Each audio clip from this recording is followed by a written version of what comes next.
Here he is, Andrew Maraniss. Thank you. Well, thank you so much. I am really excited to be here with Nashville's biggest historians. This is really an honor, and we've been talking about it for probably close to a year now, so this day is finally here. I understand the idea of driving hours to pick up a dog. My son and I did that about a year ago. My kids found a dog on the Pet Finder app. We had never had a dog before, and they wanted to find the cutest rescue dog they could, and it happened to be in Blytheville, Arkansas. So my son and I drove over there one Saturday to pick up our dog, Kendall, who has become the favorite member of the family. So I totally understand. But I'm really happy to have any chance to talk about Perry Wallace, who I would say it was the most influential person in my life outside of my own family by far. And I'll tell you in the presentation, but I spent 8 years working on a biography of Perry. And over that 8 years, he became a good friend. Even though I was a biographer, I didn't want to get too close, but also a mentor. And especially after the book came out, I could drop that journalistic detachment completely, and he became definitely like a father figure to me. So just a wonderful man. And then I'll also talk a little bit about my other books that I've written since Strong Inside, which continue the theme of telling stories that are nonfiction, sports, history, social issues, which has been 4 other books to this point and a couple that are coming along soon. So when I was a little kid, sports and writing have always been connected for me. I was born in Wisconsin, but grew up mostly in Washington, D.C., and then in Silver Spring, Maryland, where this picture was from. And my parents say that I learned how to read by reading the back of baseball cards. That my grandfather had sent me my first set of cards when I was 5 years old, and I remember sorting them into different piles. And my dad is a journalist, has been at the Washington Post for close to 50 years. And so grew up reading that newspaper. The people that would come to our house on the weekend, or that we played flag football with or softball, they were all journalists at the newspaper. So that was always part of who I felt like it was just a normal thing, writing. That's what people do. My grandfather had been a newspaper editor in Madison, Wisconsin. My grandmother was a University Press editor. But my grandparents still lived in Wisconsin when we moved to DC. And so my grandfather's big mission in life was to make sure that I was still a Green Bay Packers and Milwaukee Brewers fan, regardless of where we lived. And so he subscribed me to these ridiculous magazines, Packer Report, and What's Brewing, which is the Brewers newsletter, and also Sports Illustrated. So that's what I wasn't reading like great literature as a kid. I was reading What's Brewing and Packer Report. So when I was 13 years old, I decided I was going to start my own sports magazine, and it was called AJ Sports Journal, done in magic marker, and articles about my teams, and it's cut off at the bottom, but you can maybe see that I have an exclusive interview with John Feinstein, who was at the time a young reporter at the Washington Post, who went on to become probably the best-selling sports author of all time. But he was the first person that I ever interviewed for this magazine, and it's also cut off, but at the bottom it says $1.75.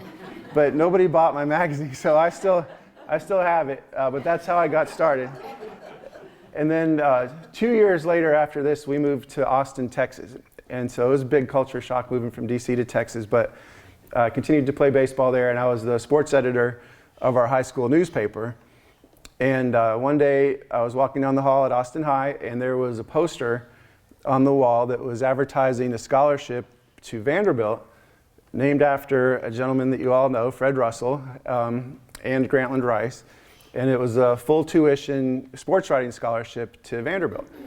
And I had never been here to Nashville before. I'd never heard of Vanderbilt before, other than seeing them play in the NCAA basketball tournament. And I was planning to go to McAllister College, which is a small school in St. Paul, Minnesota, that's baseball team was bad enough that I was good enough to play for it. So that's where I was planning to go, but then I applied for this scholarship, and a couple months later, my mom showed up at my high school during the middle of the day, and I was really embarrassed that she was there, and even more embarrassed that she was crying.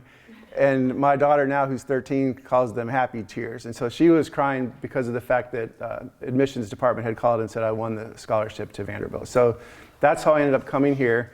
Met Mr. Russell right away, who would have, I don't know if he was a member of this group back in the day, but he had the best stories about Nashville history and sports history that I ever heard. You know, he was in his late 80s at that time. So my introduction to the city and to my new school was all thanks to sports and writing also. So my interests were still aligned. And then my sophomore year, I was taking a class taught by Dr. Jones on African American history. And I didn't know at the time that that class existed at Vanderbilt, thanks to Perry Wallace and Godfrey Dillard and their classmates in the late 60s who pushed for this course. But here I was taking it 20 years later. And this also happened to coincidentally be the same year that Perry was invited back to Vanderbilt to talk about his experience of desegregating the SEC as the first black basketball player in the league ever since he had graduated in 1970. This was 1989, so it was almost 20 years later. He finally happens to be invited back, and there was an article in the student magazine at the time talking about the first game that Perry ever played against Mississippi State in Starkville, Mississippi, and just the danger of that situation. And so it really captured my attention as a kid that was interested in sports, interested in history, trying to figure out what's interesting about my new school, taking a black history class. Like, it all happened for me like right at the right time. And so I asked Dr. Jones if I could write a paper about Perry for her class. And I was convinced she was going to say, no, like, we don't write about basketball in college, or we don't write about basketball players. That's not serious enough topic for college. But thankfully she had the same attitude as William Zinsser. And when I do this, when I talk about my book to kids, like, I always show them this slide because I love it, where he says there's no subject you don't have permission to write about. Students often avoid subjects close to their heart because they assume their teachers will regard those topics as stupid. No area of life is stupid to someone who takes it seriously. And so thankfully, Dr. Jones had that same philosophy. I lived in the towers on West End that have been blown up recently. And I called Perry, who was at that time the first black tenured law professor at the University of Baltimore, and just cold called him. I found his number in the phone book. Kids don't know what phone books are these days, you know. And so I called him, I talked to him for 2 hours and wrote this paper. So the first time I ever wrote about Perry was just a class paper. I was 19 years old with the handwritten cover.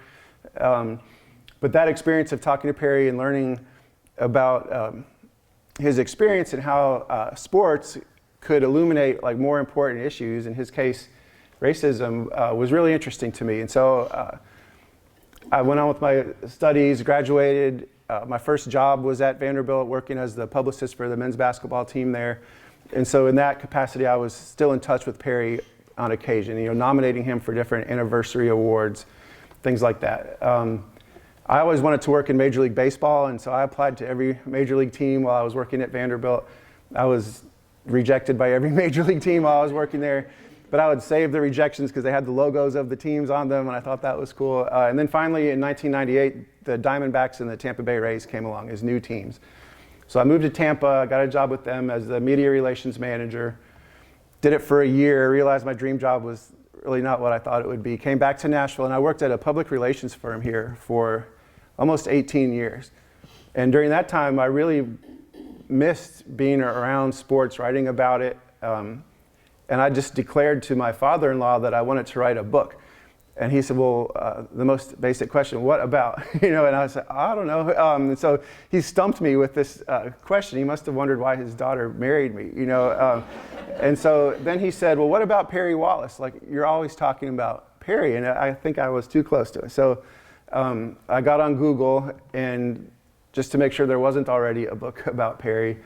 There wasn't. So I emailed him that night, and I said, I don't know if you remember me, Perry, but we talked 17 years ago, and I did this paper for my class at Vandy. And Perry was such a kind person that he told me that, oh yeah, I remember. I don't know if he did or not, but and he said, go for it.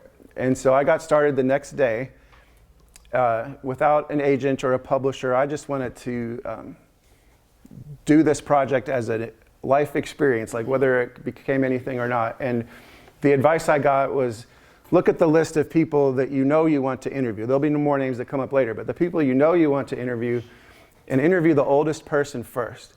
And I wasn't sure why they said that at first, and then the answer was because they might die. And you got to interview them before they die. So Roy Skinner was Perry's coach at Vanderbilt, and he was the first person I interviewed. Linda Wynn here was among the first people that I interviewed. And I remember we sat at the downtown library, and you educated me so much on Pearl High School and just, being a teenager, same class as Perry at Pearl at that point in history. And it was really a great experience for me. It taught me so much. So I didn't really realize how long it might take to write a book. It's my first one. And so I thought it would probably take a couple of years. It ended up taking 8 years. So I spent 4 years on research before I ever wrote a single word, and 4 years of writing. And then eventually in 2014, the version of the book on the left came out from Vanderbilt University Press. And about 2 years later, thanks to some encouragement from another author in town who writes historical fiction, Ruta Sepetys, you may have, Ruta, she encouraged me to create the Young Readers edition of the book. And so over the last 8 years now, it's really hard for me to believe that the original book came out, it'll be 10 years in 2024.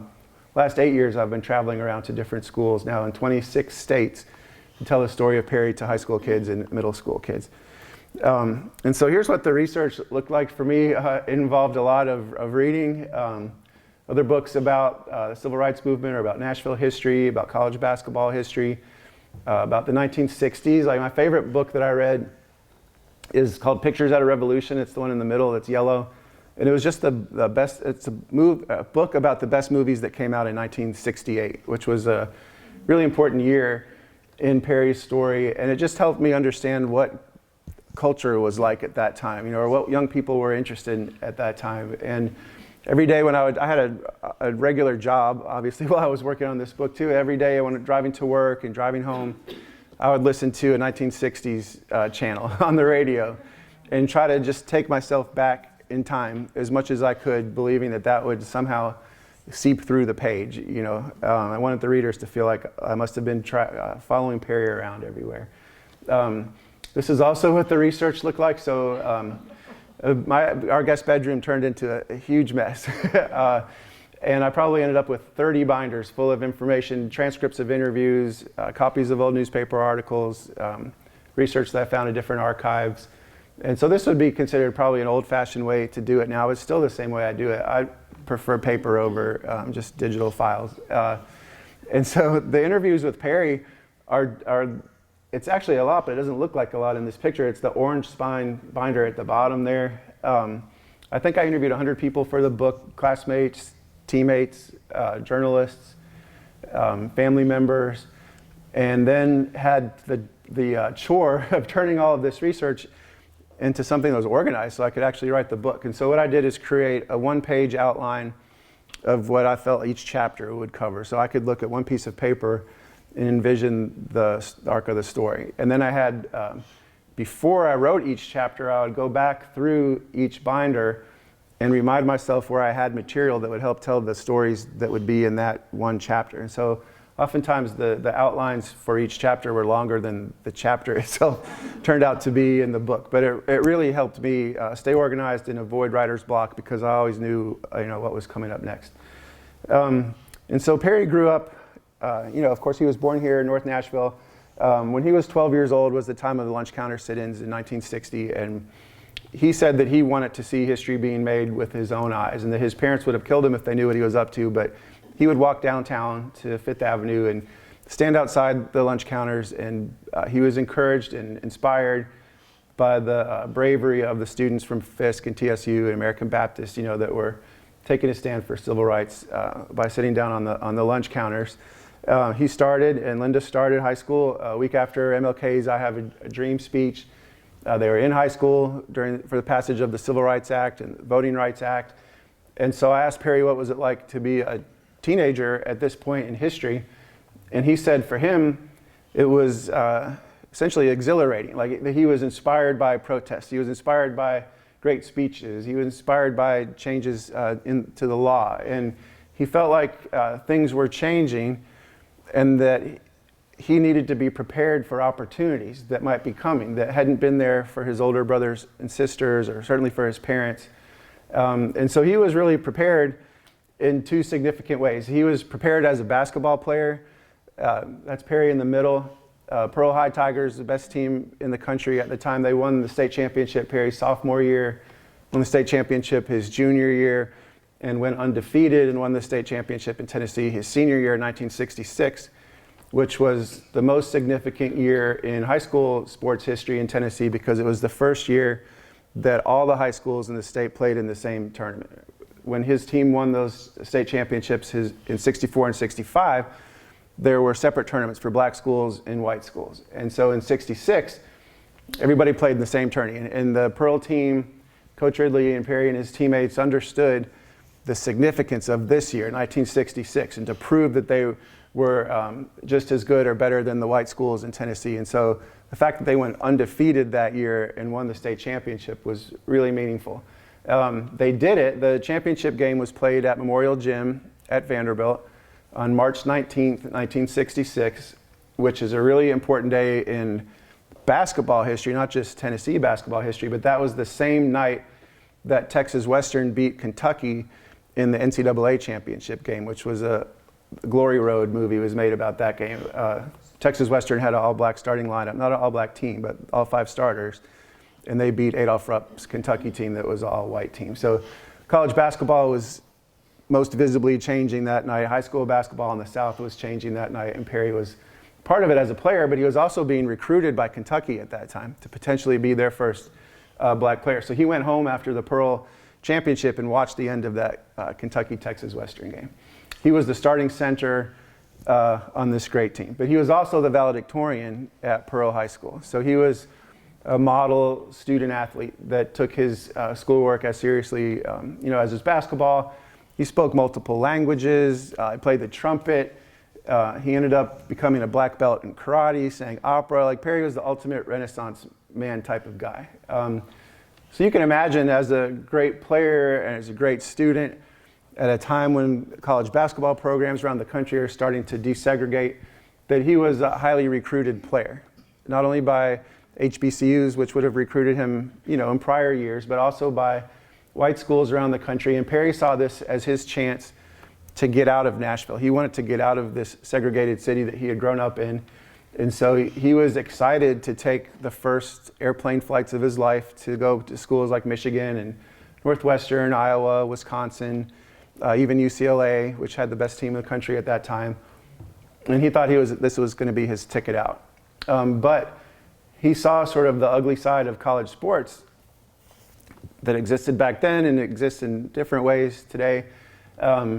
And so he would show up somewhere and they would say, if you come to our school, like here's a nice pile of money for you, or here's a car for you, all this stuff that's legal now that was illegal then.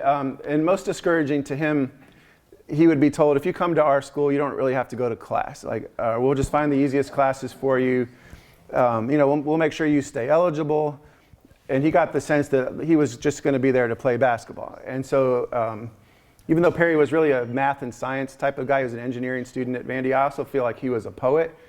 And the phrase he used to describe this situation, as he became to this realization that the grass wasn't greener necessarily, he said he wasn't going to trade one plantation for another.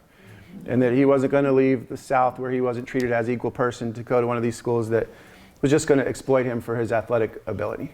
And so it was a very mature decision for an 18-year-old kid to say, well, maybe this isn't what I want to do after all. And so he began to consider other options, which included staying in town and considering Vanderbilt, which in some ways it's just a couple miles from where he grew up, but other ways it's completely not the decision he thought he might make. Until the time he was 16 years old, Vanderbilt didn't even admit black undergraduate students. So this wasn't a place that he grew up thinking was a possibility. It was a place that said, we don't want you here. But I would say in response to the lunch counter sit-ins, when Reverend Lawson, was leading the sit-ins, and he was a Vanderbilt divinity student at the time, university doesn't thank him but expels him. A new chancellor is brought in, Alexander Hurd, in the wake of that expulsion, to open up the university and to bring it into the 20th century. And he understood, Alexander Hurd, the role that sports plays in American culture, and that people pay attention, for better or worse. Like, people pay attention to what's happening in sports. And so he actually called the Vanderbilt coach into his office, Roy Skinner, and he said, Roy, we admit black students now. You can recruit a black player for your team. And in fact, I would like you to. So he encouraged the coach to recruit a black player. The same discussion happened at the University of Kentucky, and Adolph Rupp resisted it. But Roy Skinner didn't resist it. He wasn't like a socially progressive person that was wanting to make history or wanted to make change, but he wanted to win basketball games, and he felt like if a black player could help him do that, then that was good enough for him. And so he begins to recruit Perry. Perry comes on a recruiting visit to campus, and he's impressed with the engineering department. Nobody offered him anything illegal. No one said you don't have to go to class. And so really, in spite of the fact that he would be a pioneer, because he understood how difficult this would be, not necessarily because of it, this moment happens. And this is the split second, where Perry's making history and signing his scholarship with Vanderbilt, with his proud parents looking on, Hattie Wallace and Perry Sr., and he's shaking Roy Skinner's hand and making history to become the first black player in the history of the SEC. And you can see, we were talking about Clyde Lee earlier, who would have been in school when you were at Vandy. He's in the picture on the back wall there, and that sort of represents, in a symbolic way, I would say, like that's college basketball past, and Perry represents college basketball future, in this picture. Perry had a phrase that he used all the time, and he would say that any one of us can be treated in one of three different ways any time, any day. You can be treated well by other people, you can be treated poorly by other people, or you cannot be treated at all. You can be ignored and feel isolated. And so he experienced all three of those types of treatments as a Vanderbilt student. There were some people who treated him well. The chancellor, like I mentioned, Alexander Hurd, the university chaplain, Bev Asbury. There was a small group of the first black undergraduate students on campus at that time that were very close-knit and formed the first black student association, the first black newspaper on campus. There were some white students that had grown up in other parts of the country or were from military families, and they had gone to integrated high schools. And so Perry did have some white friends also. But for the most part, he was treated one of those other two ways. So in terms of being treated poorly, before his first day of class, he moved onto the Vanderbilt campus in early August, just to get acclimated, knowing that this was going to be a tough assignment. And so he had been encouraged by Clyde Lee, who was in that other picture I showed you, who also had grown up in Nashville. They were both Church of Christ, one in a white church, one in a black church, but the same Church of Christ. When he showed Perry around the Vanderbilt campus, on the tour, he showed him what was called the University Church of Christ across the street, where the IHOP used to be. I used to say where the IHOP used to be. No one knows where the IHOP used to be anymore. Like, there's a solar parking lot there now, across from the Erickson Hotel. And he told Perry, well, this is where you should go. And Perry said, well, I wouldn't normally go to this church, but this is kind of what being a pioneer is all about, is doing new things. And so for the 3 Sundays, he goes and he sits in the back of the room, and he's left alone or ignored, depending how you want to look at it. And the 4th Sunday, he comes in, and some members of the church pull him into a conference room off to the side, and they say, Perry, you can't keep coming here anymore. There's members of the church that said they'll write the church out of their wills, and you have to leave right now. So before his very first day of class, it wasn't an official Vanderbilt church, but it was in the same community. It's called the University Church of Christ. He's been kicked out of church, and has to go back to his freshman dorm, take off his coat and tie, and wonder, what is this environment that I'm in now? His best friend from high school, Walter Murray, who was the salutatorian at Pearl High, had also come to Vanderbilt. He said that in his first day of English class, the professor looked at him and said, oh, I see they've let the N words in after all, that's said in the classroom. Perry and some of his other black classmates would talk about how they would show up for class and sit in the front row and notice that nobody else sat in the row with them, or no one sat in the row behind them. Or in their chemistry class, you take a seat at a stool, and whoever sits in the stool next to you is supposed to be your lab partner for class that day. And just that feeling of watching the door and seeing how everyone chose to sit somewhere else in that room. Another way Perry was treated poorly was in a basketball sense. So his freshman year, University of Mississippi canceled both of its games against Vanderbilt rather than play against a team with a black player on it. So it wasn't until his sophomore year that he becomes the first black player to play a game in Oxford, Mississippi. And in the first half of that game, I mean, this is just a couple years after James Meredith, and Perry is down there.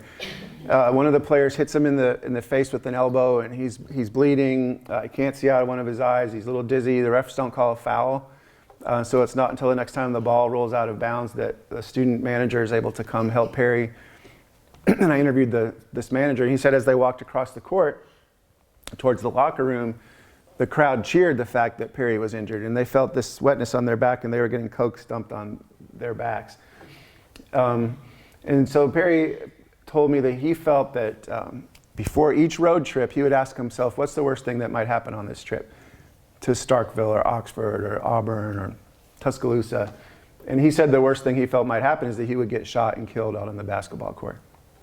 And you think about all the political assassinations that took place in the 60s, like that wasn't a far-fetched thing to be on his mind. And so, but what he told me was the most difficult part of that experience wasn't what happened on the court, it was what happened in his own team's locker room at halftime, where he's sitting there on the training table with a bag of ice on his face, and there's a clock on the wall that lets the team know when it's time for the second half to start. And as that clock ticked down to 0, everybody else associated with the team ran back on the court, which they would normally do to get started with the second half. But he said if anybody had put themselves in his shoes and showed some empathy for him, that at least one person would have waited back with him, and walked back and showed the crowd that they had their teammates back. But that didn't happen. And so he said it was at that moment he realized how solitary this idea of pioneering was. And so that really gets to this idea of this not being treated at all, which he said was more difficult than being treated poorly. So the day after Perry's last game, he gave an interview to the Tennessean, to Frank Sutherland. He was just a young reporter at the paper then, goes on to become the editor of Tennessean. And he told the truth about what his experience had been like. He'd already done this behind closed doors. It wasn't like he just went to the media without telling his coach or people at Vandy First. Like, he had been speaking to the chancellor throughout his 4 years. But he felt like publicly he needed to say something about his experience. And he said this was the duty of a pioneer, any type of pioneer. Whoever does something that no one else has ever done before owes it to society to talk about it so that the experience can be better for people that come after them, so that the institution, which he still cared about, could be improved. And so he said it was his moral obligation. And he talked about the loneliness that he encountered, the racism that he had endured. And he also knew that the Vanderbilt community wasn't going to want to hear this. And that he said he would be writing his ticket out of town if he told the truth. And here he was, someone that had been a high school star, valedictorian, stayed in his hometown, was all SEC player, team captain. By all rights, that's like setting you up for a future in your hometown. But that he would be writing his ticket out of town if he told the truth. And that's basically what happened. So this story ran on the front page of the paper. People called the Tennessean to cancel their subscriptions. They called the Vanderbilt ticket office to cancel their season tickets.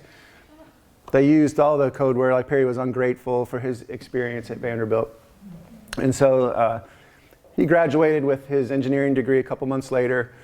He was drafted by the Philadelphia 76ers, the NBA, moved up to Philadelphia. While he's trying to make it in professional basketball, type of guy Perry was, he was also teaching math at a high school in Philadelphia. And he was a volunteer assistant coach at the school, which was Bartram High School. Elliot's probably going to guess this, I bet. So there was one great player on the Bartram High School team that Perry felt like had a future in basketball. And his name was Joe Bryant. And his nickname was Jelly Bean Bryant.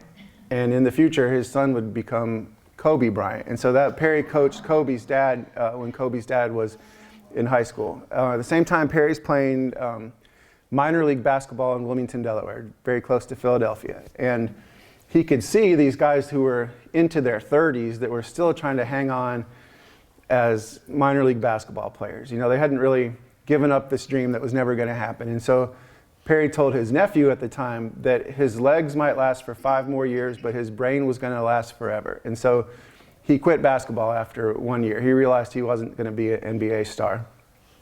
And so he goes on with, skipping way too far. He goes on with his life. He enrolls in law school at Columbia University Law School, Ivy League Law School. His letters of recommendation are from Alexander Hurd, the chancellor at Vanderbilt, and Jack Ramsey, who was the coach of the Philadelphia 76ers.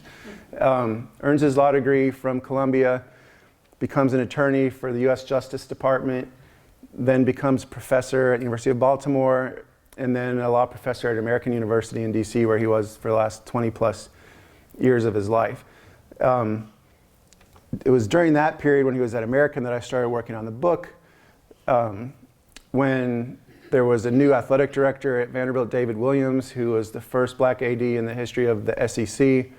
And when he came to campus, he really was the first high-level black administrator at Vanderbilt. And he would be in meetings and he'd say, "You mean to tell me that James Lawson and Perry Wallace went to this university and we're not like waving banners about that, you know, and claiming that great history?"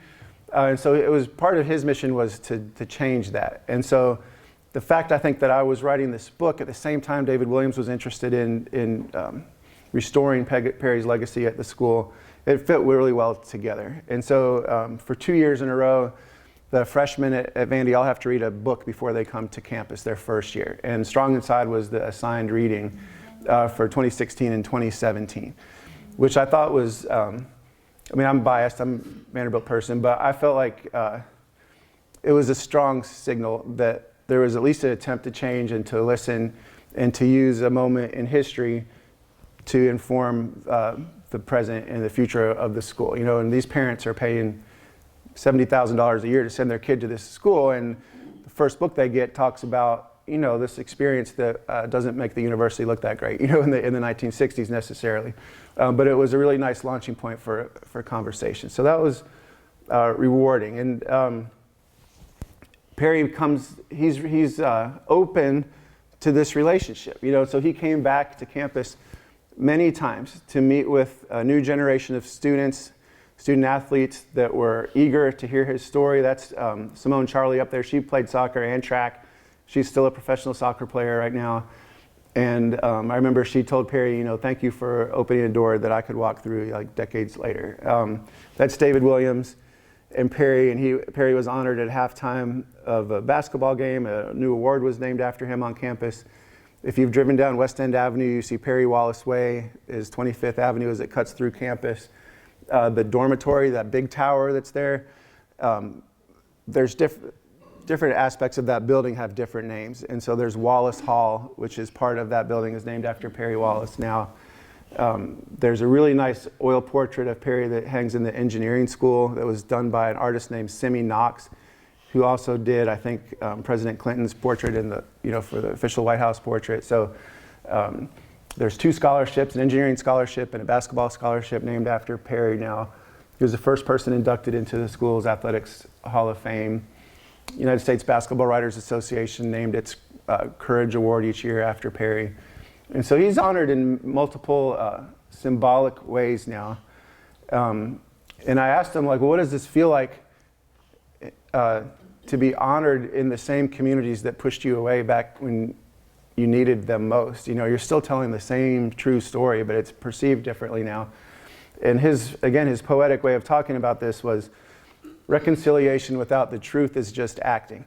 And that a lot of times companies or universities or families or 2 friends on Instagram, you know, like they want to put this happy image forward. But if it's not real, I mean, if they haven't dealt with the truth of how they got into this certain situation in the first place, then it's just for show. It's just fake. It's just acting. But if the truth is present, then those can be some of the most powerful moments and images possible. It's like it's a really legitimate chance for education and for healing and for progress. And he felt like it was real at Vanderbilt, which was a good feeling. You know, I was really happy that he felt that. And he felt that because he was invited to come back and tell his story. And there was no one telling him, well, don't talk about certain things. Let's hear the whole thing, Perry. And I think the fact that these freshman classes were reading the book and he had a chance to meet hundreds of students who were really interested in him made a difference, to the point that when Perry was passing away in Maryland in late 2017, David Williams and I and Candace Lee, who was David's top assistant at the time, she's now the athletic director at Vanderbilt, we went up to see Perry in his hospice facility up in Maryland. And this was 10 days before he died. And we talked to him for about 2 hours while he had the energy, and he basically left us with 2 assignments. And one thing he said is the best way, and Perry was not a conceited person at all, but he understood that we were hanging on every word, and this was his last chance to say something to us. And he said the best way we could honor him in the future was to create opportunities for women. And I think he was, that's Perry, like always thinking about other people, even to the point where he's about to pass away.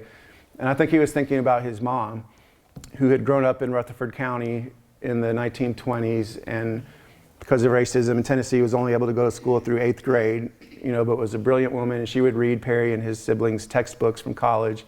But she was really denied opportunities as a professional in Nashville. She worked as a cleaning lady at downtown office buildings and wasn't able to pursue dreams that she had. And so Perry didn't want to see that happen to other people. And so the fact that Candace, who was sitting in that room, is now the first black woman athletic director in the SEC history, I feel it's a really powerful connection to some of Perry's last thoughts. But the other thing he said is he would like for his memorial service to take place on Vanderbilt campus. And so that happened at Benton Chapel at the Divinity School there. And when you think about all the painful things that Perry went through as a student, that things had come to where they were, that's where he wanted his memorial service to take place was pretty powerful also. And so his story continues to influence people in this city. In the month of September, Nashville Children's Theater performed an original new play on Perry's life based on the book. They hired a playwright from New York named Tyrone Robinson, who adapted the book into a script. He interviewed people like Linda to get some more background for the book. And so it was professional actors. If you haven't been to the Children's Theater for a while, some people at work thought that it was just kids that act in the plays there, but it's adults. And both the men's basketball team from Vanderbilt and the women's basketball team came to the opening night premiere of the show, along with Clark Lee, the football coach at Vandy, Candace Lee, the athletic director. The show ran all month there. I think there were almost 5,000 Metro students that came during the weekday matinees to learn about Perry's story in a different way, through children's theater, which was wonderful. And right now we're trying to interest children's theaters in other cities to pick up the play. It exists, part of the canon of children's theater now, so anyone could pick it up. And then in March 2024, I've been working on a 10th anniversary edition of the book. So, like I say, it's been out for 10 years now. We'll have a new paperback that comes out in March where I have written, updating the reader on everything that happened in Perry's life from the time the book ended until he passed away and even to present day. And then a new foreword that's written by 2 black scholars of sports and society, Lou Moore and Derek White, who host a podcast called the Black Athlete Podcast. And so they sort of place it into context as an academic might, and then my new ending to it. So I'm really excited. There'll be an event at Parnassus on the night of March 5th for that book. But that experience of writing the book, and especially creating the Young Readers Edition, kind of led me down the path of continuing to write books for young people that use sports as a platform to talk about important social issues. So my second book is called Games of Deception, and it's the story of the first U.S. men's Olympic basketball team that played at the 1936 Olympics in Nazi Germany. My third book is called Singled Out. It's a biography of Glenn Burke, who was the first openly gay Major League Baseball player and the inventor of the high five. And then my most recent book is called Inaugural Ballers, and it's the story of the first U.S. women's Olympic basketball team that played at the 1976 Olympics in Montreal. Games of Deception, I won't give whole long explanations of these books, but really has 3 major threads. One is James Naismith, the inventor of basketball. What was his story? How did he invent basketball? How did it become popular? And imagine inventing a brand new sport in the 1800s that is able to spread around the world and become so popular within your own lifetime that it's played in the Olympics, like without any technology to help spread the word. The second theme is like, who were these players? What was the first dream team? You know, and where did they come from? What was their stories? One interesting player was named Joe Fortenberry, who's credited with inventing the dunk. He did it in a game at Madison Square Garden in New York City. And the New York Times sports writer had to figure out a way to describe to his readers what this unusual shot that nobody had ever seen before, what it looked like. And he said it looked like a diner customer dunking their donut in coffee. And that's where the term dunk comes from Joe Fortenberry in 1936. Another player, his name was Sam Balter, who was the one Jewish player on the team that had a real big decision to make about whether he would go to Berlin to participate in these games. And so there's a whole thread in the book about sports and politics and protest. And some people now like say that that's a new phenomenon or something. It's not at all. You know, it was happening in the 1930s. And then the third thread of the book is what was it like to be an athlete in Berlin at this time, and how did the Nazis use this event to try to fool the world about what was happening there. So Glenn Burke's story, probably I doubt anyone in here has ever heard of Glenn Burke, but he played for the Dodgers and the Oakland A's in the late 1970s. He was publicly closeted, but his teammates knew that he was gay. As minor league players, teammates, they knew it. He was still the most popular player in the Dodgers clubhouse. This was, if you're a baseball fan, late 70s teams that had players like Steve Garvey and Ron Cey, Don Sutton, Davey Lopes, Dusty Baker. And they all told me that they loved Glenn. And people now say, well, if there's a gay player, it would be a distraction to the team or something. It wasn't a distraction. They loved Glenn. But it was the management of the team that felt it would be a public relations problem if fans found out that there was a gay player. And so after the 1977 season, when the Dodgers had gone to the World Series, Glenn started in center field at Yankee Stadium in Game 1 of the World Series. Al Campanis, who was the general manager of the Dodgers, and Tommy Lasorda, who was their famous manager at that time, they had talked, and Campanis called Glenn in for a meeting. And Glenn thought it was to talk about his role on the team coming up in 1978 because he had had a really good rookie season. Instead, Campanis said, Glenn, we feel like our players do better when they're married. It sort of calms them down, you know. And Glenn said, to a woman? And the general manager, Campanis, said yes. And Glenn said, I'm not going to do that. And they said, well, what about if we gave you $75,000 for a nice honeymoon? Which would be a great honeymoon now, let alone in 1977. And so he understood they were trying to bribe him to cover up who he was, and he refused to go along with it. So the Dodgers traded him to the Oakland A's, where the manager was Billy Martin, who said he wasn't going to let Glenn, quote unquote, contaminate his team. And so Glenn was run out of Major League Baseball because of who he was. I was in Kansas and to talk about games of deception a lot, because half of the team and that 1936 basketball team came from the state of Kansas. And so I visited many middle schools in Kansas, high schools. And one of the schools was called Lexington Trails Middle School in DeSoto, Kansas. Another school was actually in North Carolina, East McDowell Middle School. At both of those schools, after I was done talking about that book, a student stood up and said, well, what's the story of the first women's basketball team? You just told us about the first men's. And so those kids gave me the idea for my next book, which was Inaugural Ballers. And I had a chance to go back to Lexington Trails and give this girl named Addie a copy of the book and say, it was your idea that led to this book. Inaugural Ballers, they played in the 1976 Olympics. These are women like Pat Summitt, who was the co-captain of that team, Nancy Lieberman from New York City, who was still in high school at the time she made the Olympic team, Ann Myers from UCLA, who was the first woman to get a full four-year basketball scholarship to any college, and Lucy Harris, who was the first black player at Delta State in Mississippi. They had all grown up, pre-Title IX, with people telling them that they shouldn't play sports, they shouldn't be competitive, they should never beat a boy at recess, that you shouldn't sweat, you shouldn't have muscles if you're a girl. Pat Summitt, growing up, not too far west of here, her high school that she was zoned for didn't have any girls' sports.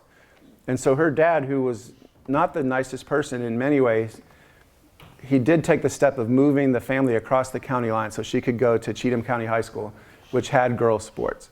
I mean, he moved the entire family for his girl to play sports, which not a lot of dads were doing, at that point in history. And I don't think we ever would have heard of Pat Head Summit if that hadn't happened.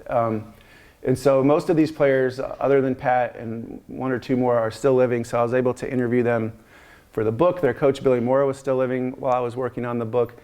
And it was kind of bittersweet. Like, they were Olympians, but they were excited that someone wanted to tell their story. Like, unlike their male counterparts who have been written about and documentaries made about, so much that they really could probably care less if someone else wanted to interview them. These women were all really eager to tell their story, and especially for young girls now to know the history and to recognize that they, even as the first team, had come after women before them who had pushed boundaries, and that these women in '76 passed the baton on to the post-Title IX generations, and they want them to think about what are the issues, the problems, inequities that still remain, and to tackle those. So my next books, which are coming out next year, are for even younger kids. I'm starting a new series called Beyond the Game, which is about athletes that have done something good for other people outside of sports. And so first two books, which also come out on March 5th, the same day that the Strong Inside 10th Anniversary Edition comes out. One is on Maya Moore, who is a WNBA player who was the best player in the world. She had won championships in college at UConn, in the WNBA at Minnesota. She quit at the height of her career to help get a man out of prison that was there for a crime that he didn't commit, and she was successful in doing that. The second book is on LeBron James and how he started a school in Akron for kids that were struggling with reading, and how he has used his platform as an athlete. He was the target of the famous shut up and dribble comment by a news commentator.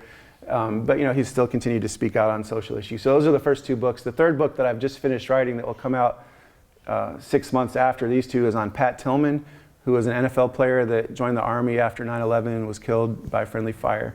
And then I have a new series that will come out from Scholastic in 2 years. I've finished writing the first book on this little group of, it's fiction. I've never written fiction before, but these neighborhood friends who play sports together, and sports teaches them various lessons about life. And then I've just started research for another more substantial book for adults and for teenagers on the first Special Olympics, which took place in Chicago at Soldier Field in July 1968. And so the two figures besides the athletes themselves are Eunice Kennedy Shriver, who is credited with starting the Special Olympics, and a woman named Ann Burke, who at the time was a 23-year-old Parks Department worker in Chicago, college dropout, who really had the idea for this citywide track meet. And she went to Eunice Shriver to ask for funding for it. And she said, "You're thinking too small. Like, this needs to be national." And so she gave her the money, but with the stipulation they needed to invite athletes from all over the country to participate. And now it's become international Special Olympics. Ann Burke, that 23-year-old, she's in her 70s now, and she she went back to college. She became the Supreme Court Justice in the state of Illinois, the Chief Justice of the Illinois Supreme Court. So I'm going up to Chicago in a couple weeks to see her, and she's donated all of her papers to the Chicago History Museum, so you can go see all of that. So that's the books. I apologize that with Strong Inside being 10 years old, I don't have boxes of that book to go around to sell. I have a couple copies of the Young Readers edition of it. Like I say, in March, the 10th anniversary edition's coming out. But I do have some copies of the other books if anyone's interested. But with whatever time we have left, if we do have time, I'm happy to answer any questions that people have. Yes? Well, I have a question. Could you tell us more about Perry's family?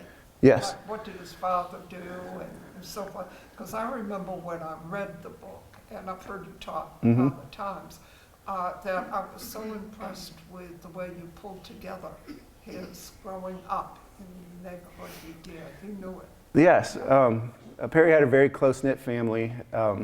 He was by far the youngest, so his older sisters were almost out of the house as Perry was growing up, but they sort of helped raise him also. His older brother, James, had joined the Air Force, so he was pretty much gone. But Perry would even describe himself as a mama's boy, and he was very, very close to his mom. That when he was little, he would sit on her lap, and they would just read together. She was sort of his biggest protector, but also the most worried about him. When he was concerned about what might happen, she would say, put on the full armor of God and that will protect you. Perry's dad was an entrepreneur. He started what they called daddy's business in a bucket, and he would wake up really early in the morning with his bucket and was a brick cleaner. And Perry was very clear with me. He said he wasn't a bricklayer, he was a brick cleaner. And he said this was at a time of sort of white flight to the suburbs of Nashville, and all these brick ranch houses that you see in the close-in suburbs of Nashville now were being built. And his dad knew that these new homeowners wanted their new house to look sparkling clean. And so he would go after the bricks had been laid, and clean these homes all around Nashville. And he said, think about African-American man in the 50s, 40s, 50s, and 60s, dealing with contractors around the city, and asking for business, and how difficult that was. And so he took a lot of inspiration from his dad's courage to do that and the success that he had. What year did he graduate? From Vanderbilt in 1970. I started in 70 at Vanderbilt, and so I missed it. Mm-hmm. But I have two questions. Was he joined with any other black players? Because we had black players under Roy Skinner. Yeah, you would have had Bill Ligon. Mm-hmm. We had Bill Ligon and Jan Van Bredekop, et cetera. Anyway, that's the first question while he was there. The second question is, do you know when other SEC teams integrated? Yes, so while Perry was at Vanderbilt, he did not have any other black varsity teammates. His freshman year, he did have one black teammate named Godfrey Dillard, who played with Perry as freshman. But back then, freshmen weren't eligible for the varsity. They had freshman teams and varsity teams. And so the next season, where they both would have been joining the varsity for the first time, Godfrey was injured in practice before the season started. And so that's why Perry made history alone as the first black player in the league and on the team. The following year, when Godfrey had recovered from his injury and was about to return to the team, he was cut from the team before the season started. And he felt it was for political reasons, not athletic reasons. Because during the year that he was injured, he became active with the First Black Student Association, with the First Black newspaper. Godfrey was from Detroit and had a different attitude about how to deal with the situation he was in than Perry did. Perry would always sort of think a couple steps ahead about how these older white men were going to think about or perceive him, where Godfrey was ready to mix it up. And so he felt like the coach didn't want him around. And when he was cut from the team, he transferred to Eastern Michigan. And so Perry ends up being the only black player on the team his whole rest of his career at Vanderbilt. Around the SEC, Perry only played against one other black player. So it was that slow to follow, where Auburn was the second school to have a black basketball player. His name was Henry Harris, and he was a sophomore when Perry was a senior. And so they just played against each other at one time. Perry would say, when people would ask him, would you do it all over again, knowing what you know now? And I think his honest answer was no, that only he knew how difficult this experiment was and how much it took out of him. And he would say how close he came between making it and not making it through this experience. And I think in part he says that, he knows what he felt like, but also the experience of Henry Harris at Auburn. He committed suicide a couple years after leaving Auburn. And so, that's what this was doing to people. And but the other spin on what Perry says about not wanting to do it again is that he did say that the one way that it was worth it is if other people learned from it. And so he knew the significance of it, and he was proud that he made history, and he loved to talk to kids about his experience. And so I think he would be really happy to know that there was the play at the Children's Theater. That's exactly what he had in mind, is what would make it worth it. Other schools followed in the next couple of years. I think Mississippi State and Kentucky were the last two teams in the league with a black player. Alabama was the first other school in the conference that had an all-black starting lineup. And they did by the mid-72, 73, 74-ish, and won 3 straight SEC championships. So it was C.M. Newton was the coach there, and he's the one that really, this door had been open. He took advantage of it. And then C.M. Newton comes and becomes the coach at Vanderbilt in the late 80s, and he's the one that invited Perry back for that first time. He understood the significance. Thank you. Yes. Have you seen down the part of the banner collection, the Fred Russell columns? Yes. Yes. Does everyone know who you are in this group, Elliot? I've been hanging around. Yeah. Okay. Yeah. No, I don't. No, Okay. we don't. This is. Elliot Robinson. I work down in special collections in the library downtown. Oh, okay. Yeah. He actually answered two of my questions about book for young readers, of course, and any issues with his own teammates. But I just wanted to ask you about the Fred Russell columns and say I'm just waiting to audition for the movie. All right. You are an actor, right? Yeah. I know you're an actor and a singer and all that. Yeah. I need to come back down there and see Mr. Russell's papers. I have, while he was living, he gave me copies of all of his books, which have many of his old columns in them. But I mean, he was such an amazing figure that knew everyone in like 20th century sports, had a photographic memory about Vanderbilt football games against Fordham in the 1920s and, against Carlisle Indian School, even before that. Amazing figure in Nashville sports history, for sure. Yes. I might have missed this, but Perry Wallace played at Pearl, Yes, ma'am. and then at that, I don't know, were there playing white high schools too? So the most significant game that Pearl played before that 1966 state championship game, where they did play Memphis Treadwell, which was a white school, was in 1965.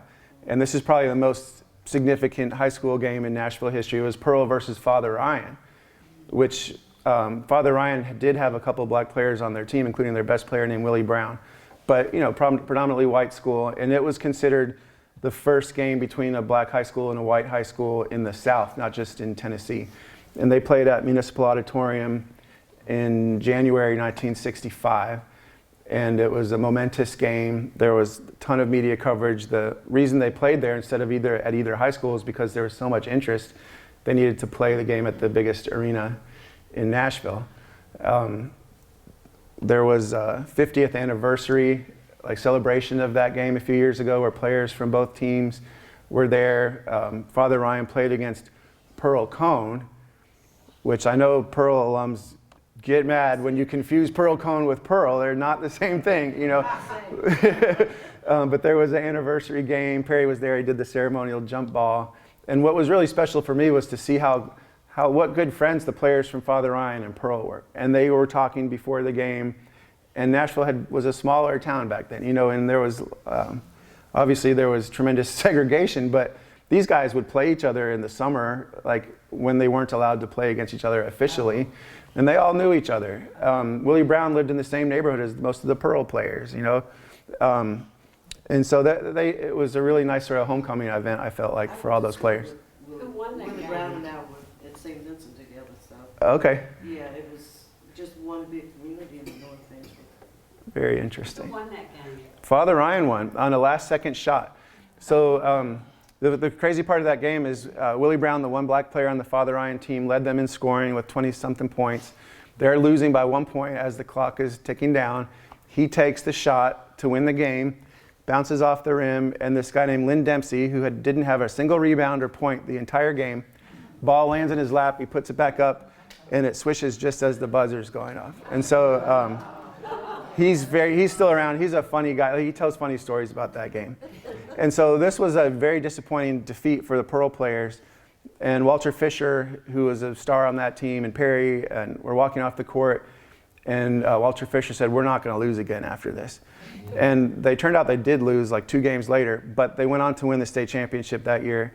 And then the next year was the year they went undefeated and won the state championship against the white team from Memphis. So, I mean, you could say that they were inspired for a lot of reasons, but losing that heartbreaker to Father Ryan was among the inspirations. I had the opportunity to play that first game in Vanderbilt in their state tournament run, and that was a pretty infamous game too. Were you at Stratford or No, what's Glencliff. Glencliff? Right. Was that where they tore the rim off? Yep. Yeah. So, if you see this picture here, those 3 guys all went up for a rebound at the same time and saw each other up there in the air, and dunked the ball and tore the rim off the backboard. And Linda will tell you how significant symbolically that rim was. Yeah, we used that in our yearbook in 1966. It's all through the 66 yearbook. That was extremely significant. Well, that Pearl team was just remarkable for the talent on that team. I mean, I think you had, what, 6 or 7 D1 players? Yes. A couple wound up playing in the NBA, Mhm. you know, McLean and a couple others and stuff. And, there was Perry and I had this discussion about the fact that the start of that game was deliberate in terms of Pearl's warm-up, in terms of an intimidation process. Where every single player on the team could dunk, Yeah. and they would come out there and dunk it as hard as they could to try to intimidate their opponents, right? Did it work? Then they bent the rim. They were about 2 minutes old, 3 minutes old. It was right at the beginning of the game when you had a 35-minute recess Yeah. to fix the rim. And those guys were concerned that they might be kicked out of the tournament for that, you know, because it wasn't beyond the realm of possibility that the organizers of this tournament, they probably didn't really want a black school to win the tournament anyway, would say, well, you guys bent the rim, like you're out. And they were legitimately concerned about that. All right, thank you so much. All right, Ellen, one more. Yeah. One more thing is that the book that you have about the women's basketball team, Mm-hmm. that's a great book, and I wonder if it influenced the fact that they all got into the Hall of Fame this past Yeah. year. So inaugural ballers on the 76 Women's Olympic basketball team, their entire team was inducted into the Naismith Basketball Hall of Fame, and that's just the main basketball Hall of Fame in Springfield, Massachusetts this past summer. And it was used as part of the nomination for them. And the other co-captain, along with Pat Summitt, and she's passed away obviously, but the other captain is Julian Simpson. She was the woman who represented the team with the speech that night. And she invited me and my family to come up to Springfield. So we were all there. We got to see the team inducted into the Hall of Fame. It was very special. Yeah. Thank you.